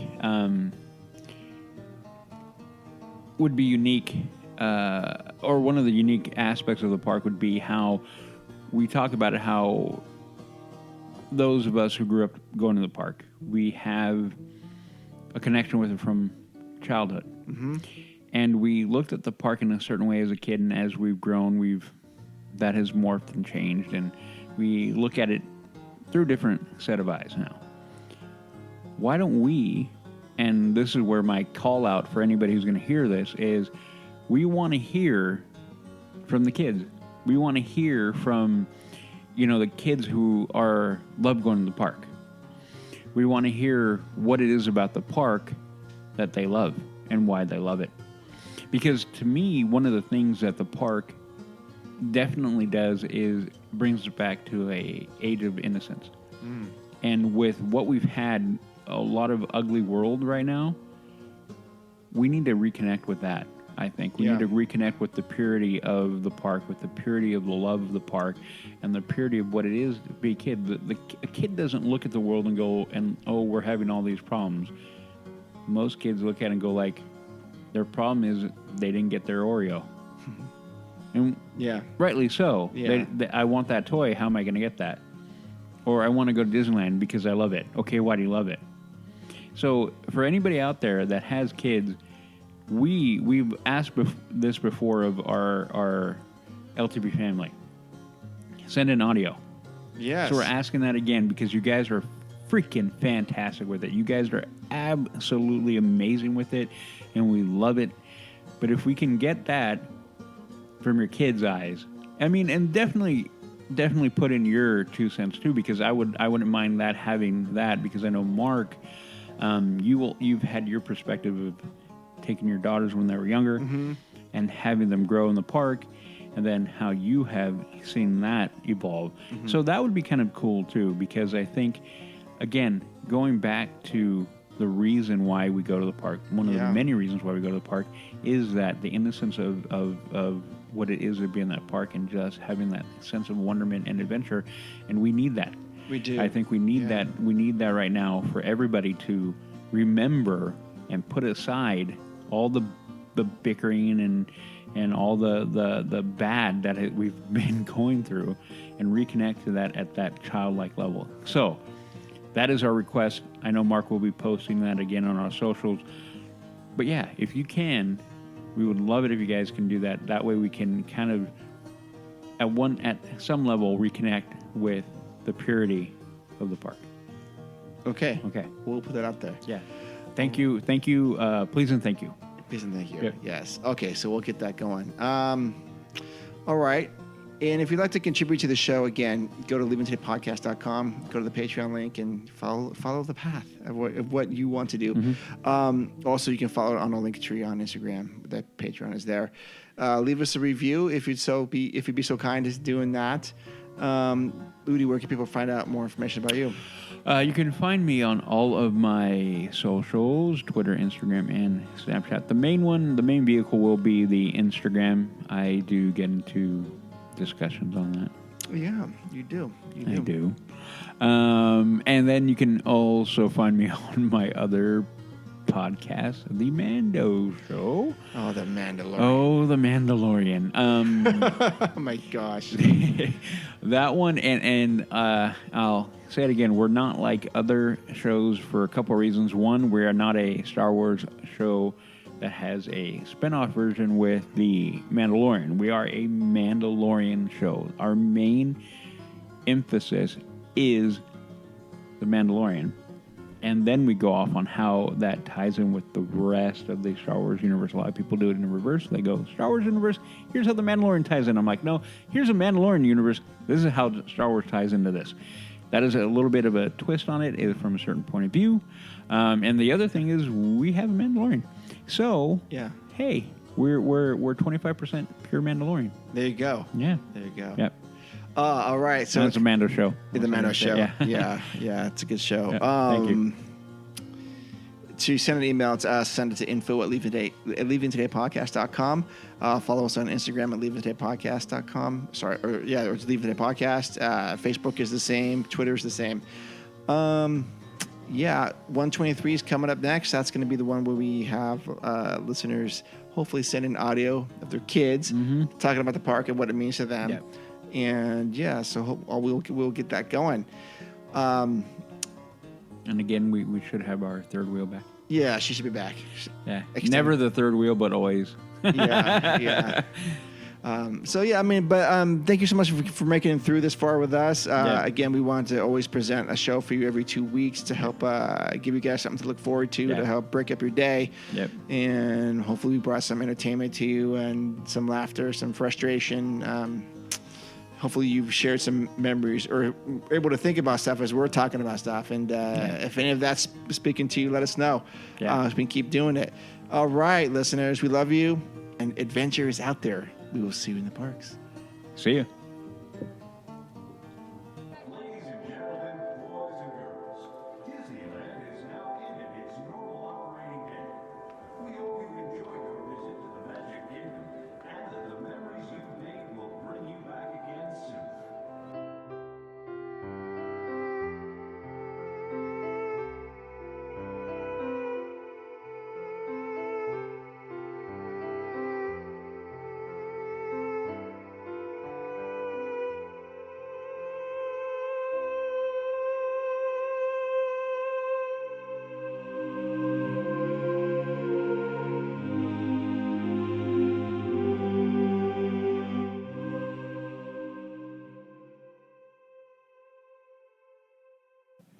Gouda. Well, hello. Gouda. Come get your Gouda. Somebody take these. How many of these? Mark. No. They're going in the trash. Mark. Your daddy hates me. Too bad you guys aren't sticking around for tacos after this. I have a full rack of ribs in the fridge. Good. Thank you. You're welcome. No bed sheets. Why are you yelling at me? Because I like yelling at you. But you make me hot. It's so close I can feel it. Kitty. It's like a breath of fresh air. Boy, was my face red. Can we do that again?